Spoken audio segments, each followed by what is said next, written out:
নমস্কাৰ সকলোকে স্বাগতম জনাইছো নিমাত ষ্টাডি পইণ্ট চেনেলটোলৈ আজি আমি এই ভিডিঅ'টোৰ মাধ্যমেৰে BA second semester history unit 5ৰ সকলোবোৰ 99% কমন 3, 4 আৰু 5 নম্বৰৰ প্ৰশ্নোত্তৰ আলোচনা কৰিম।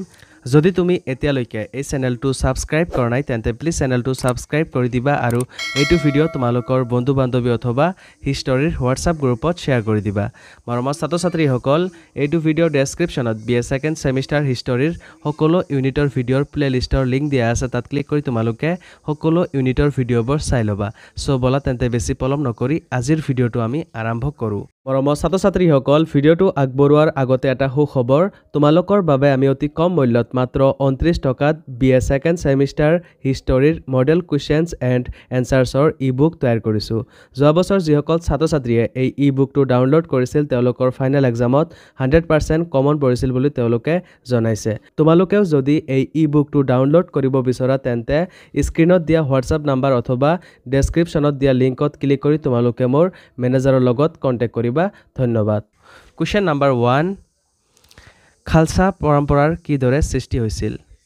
এনচাৰ: 1675 খ্ৰীষ্টাব্দত মোগল সম্ৰাট ঔৰংজেবে শিখ বিদ্ৰোহ দমন কৰি শিখ ধৰ্মগুৰু টেগ বাহাদুৰক আটক কৰি দিল্লীৰ দৰবাৰত হাজিৰ কৰোৱাইছিল। টেগ বাহাদুৰক ইছলাম ধৰ্ম গ্ৰহণ নকৰাৰ বাবে মৃত্যুদণ্ডেৰে দণ্ডিত কৰা হৈছিল। তাৰ প্ৰতিশোধ কল্পে পুত্ৰ গোবিন্দ সিঙে 15 বছৰ বয়সত পিতৃৰ পথ অনুকৰণ কৰি শিখসকলক আগবঢ়াই নিয়াৰ সংকল্পেৰে নেতৃত্বলৈ আহিছিল। মোগল শাসনক উফৰাই পেলাবলৈ গোবিন্দ সিং সংকল্পবদ্ধ হৈছিল আৰু প্ৰতিষ্ঠা কৰিছিল খালছা পন্থাৰ। বৈশালীৰ পূৰ্বে তেওঁৰ অনুগামীসকলক আনন্দপুৰ নামৰ ঠাইত গোট খাবলৈ আহ্বান জনাইছিল। এই আহ্বানৰ প্ৰতি সঁহাৰি জনাই গোট খোৱা অনুগামীসকলৰ মাজৰ পৰা গোবিন্দ সিঙে 5খন বিশ্বস্ত লোকক বাছি উলিয়াইছিল আৰু এক ধাৰ্মিক উপাচাৰৰ যোগেদি খালছা পন্থাত অন্তৰ্ভুক্তিৰ ব্যৱস্থা কৰিছিল। এই প্ৰক্ৰিয়াক খান্দে কা পাহুল হিচাপে অভিহিত কৰা হৈছিল। খান্দে কা পাহুল প্ৰক্ৰিয়া অতিক্ৰম কৰা অনুগামীসকলক খালছা অৰ্থাৎ পবিত্ৰ মানুহ হিচাপে গণ্য কৰা হৈছিল। কুৱেশ্যন নাম্বাৰ 2, খালছা পন্থাৰ মুখ্য অধিনিয়মসমূহ কি কি? এনচাৰ: খালছা পন্থাৰ মুখ্য অধিনিয়মসমূহে এজন ব্যক্তিক কৰ্তব্যশালী, কষ্ট সহিষ্ণু আৰু নিয়মানুৱৰ্তী হিচাপে পৰিগণিত কৰিছিল। খালছা পন্থাৰ অধিনিয়মসমূহ হ'ল: নাম্বাৰ 1, খালছা পন্থাত অন্তৰ্ভুক্ত হোৱা লোকজনে নিজৰ নামৰ লগত সিং অৰ্থাৎ সিংহ উপমাৰ সংযোগ ঘটাইছিল। গুৰুৱে নিজেই পূৰ্বৰ নাম গোবিন্দ ৰায়ৰ সলনি গোবিন্দ সিং উপাধি লৈছিল। নাম্বাৰ 2, খালছা পন্থাত 5টা কোৰ বিশিষ্ট ভূমিকা আছে, সেয়া হ'ল কেশ, কচ্ছা, কাৰা, কৃপান আৰু কংঘা। এই 5টা সামগ্ৰীয়ে কৰ্তব্যনিষ্ঠ, কষ্ট সহিষ্ণুতাৰ আদৰ্শক সূচায়। নাম্বাৰ 3, খালছা পন্থাত কোনো ধৰণৰ জাতিভেদ প্ৰথা নাছিল। নাম্বাৰ 4, খালছাসকল কুশনাশ, ধৰ্মনাশ আৰু কৰ্মনাশ আছিল।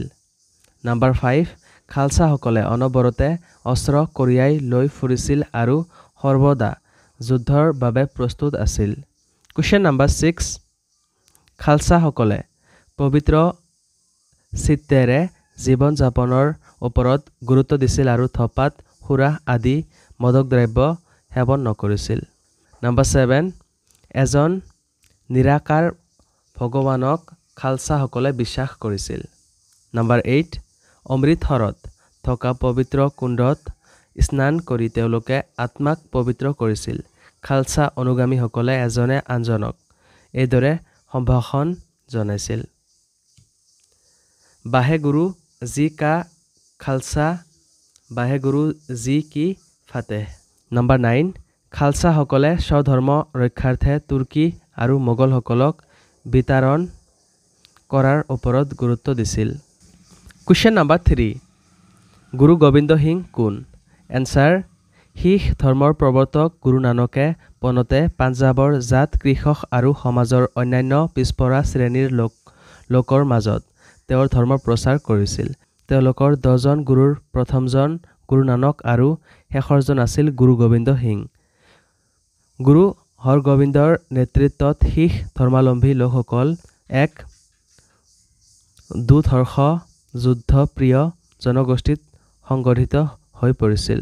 ইতিমধ্যে গুৰু গোবিন্দ সিঙে তেওঁৰ জীৱিত কালত বিশেষকৈ 1699 চনৰ পিছৰ পৰা ঔৰংজেবৰ বিৰুদ্ধে চলোৱা সামৰিক সংঘৰ্ষৰ মাজেৰে শিখসকলক এক উল্লেখনীয় ৰাজনৈতিক সামৰিক শক্তিত পৰিণত কৰি তুলিছিল।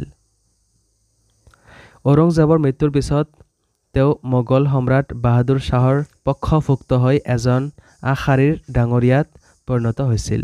বাহাদুৰ শ্বাহৰ হৈ এবাৰ এটি সামৰিক অভিযানৰ নেতৃত্ব কৰি দাক্ষিণাত্যলৈ যাওঁতে তেওঁৰ পাঠান লগোৱা কেইজনমানে গুৰু গোবিন্দ সিঙক গোপনে হত্যা কৰিছিল। তেওঁৰ হত্যাকাণ্ড ৰাজনৈতিক ষড়যন্ত্ৰৰ পৰিণতি আছিল বুলি বহুতে বিশ্বাস কৰে। নম্বৰ 4 চমু টকা লিখা। ক শিৱাজীৰ শাসন ব্যৱস্থা। এনচাৰ ৰাজহ সংগ্ৰহৰ সুবিধাৰ অৰ্থে শিৱাজীয়ে তেওঁৰ ৰাজ্যখন কেইবাটাও প্ৰান্ত বা প্ৰদেশত ভাগ কৰিছিল। প্ৰান্তবিলাক আকৌ পৰগনা বা তৰফত বিভক্ত হৈছিল। কেইবাখনো গাঁৱেৰে একোটা তৰফ গঠিত হৈছিল। উৎপন্ন বস্তুৰ 5ভাগৰ 1 অংশ ৰাজহ হিচাপে লোৱা হৈছিল। শস্য বা নগদ ধনেৰে ৰাজহ দিব পৰা হৈছিল। কৃষকসকলৰ ওপৰত যাতে অত্যাচাৰ নহয় তাৰ বাবে শিৱাজীয়ে চোকা দৃষ্টি ৰাখিছিল। পৰ্বতীয়া দেশ হোৱা কাৰণে মহাৰাষ্ট্ৰই মাটিৰ পৰা বেছি আয় লাভ কৰা নাছিল। গতিকে প্ৰতিবেশী ৰাজ্যবিলাকৰ পৰা ৰাজহৰ 1/4 তেওঁ বৰঙণি হিচাপে আদায় কৰিছিল। এই বৰঙণিকে চৌখাই বা চৌথ বোলা হৈছিল। তেওঁ প্ৰতিবেশী ৰাজ্যবিলাকৰ পৰা সৰদেশমুখী নামৰ আন এক কৰ তুলিছিল। চৌথ আৰু সৰদেশমুখী দিয়া ৰাজ্যবিলাকে মাৰাঠা বিলাকৰ লুণ্ঠনৰ পৰা নিষ্কৃতি পাইছিল। এই লুণ্ঠিত ধনৰ পৰাই তেওঁৰ সৈন্যবাহিনীৰ ব্যয়ৰ বহুলাংশ বহন কৰা হৈছিল। মৰমৰ ছাত্ৰ ছাত্ৰীসকল, ভিডিঅ'টো বহুত দীঘল হোৱাৰ বাবে বহুতো দৰকাৰী প্ৰশ্ন উত্তৰসমূহ ৰৈ গ'ল। তোমালোকক যদি সেইবোৰ প্ৰশ্ন উত্তৰ লাগে তেন্তে তোমালোকৰ বাবে আমি অতি কম মূল্যত মাত্ৰ 29 টকাত BA ছেকেণ্ড ছেমিষ্টাৰ হিষ্টৰীৰ মডেল কুৱেশ্যনছ এণ্ড এনচাৰ্ছৰ ই-বুক তৈয়াৰ কৰিছোঁ। যোৱা বছৰ যিসকল ছাত্ৰ ছাত্ৰীয়ে এই ই-বুকটো ডাউনলোড কৰিছিল তেওঁলোকৰ ফাইনেল এক্সামত 100% কমন পৰিছিল বুলি তেওঁলোকে জনাইছে। তোমালোকেও যদি এই ই-বুকটো ডাউনলোড কৰিব বিচৰা তেন্তে স্ক্ৰীনত দিয়া হোৱাটছআপ নাম্বাৰ অথবা ডেছক্ৰিপশ্যনত দিয়া লিংকত ক্লিক কৰি তোমালোকে মোৰ মেনেজাৰৰ লগত কণ্টেক্ট কৰিবা। ধন্যবাদ।